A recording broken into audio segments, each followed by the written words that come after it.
আপনি কি জানেন আমাদের চারপাশে প্রতিনিয়ত এমন একটি সংখ্যা ঘোরাঘুরি করছে যা একই সাথে পবিত্র, রহস্যময়ী এবং জাদুকরী?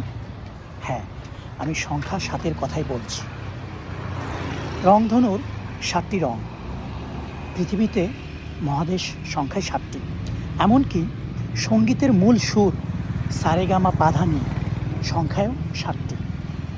শুধু প্রকৃতি নয়, পৃথিবীর প্রায় সব ধর্মেই ৭ সংখ্যাটি স্পেশাল।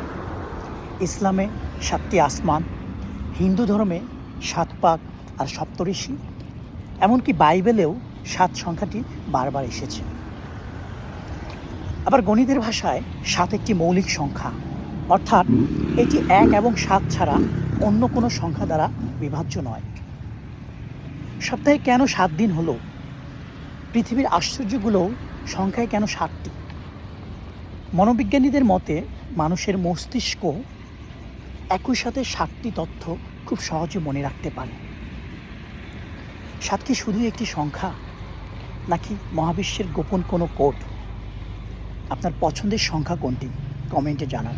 ধন্যবাদ।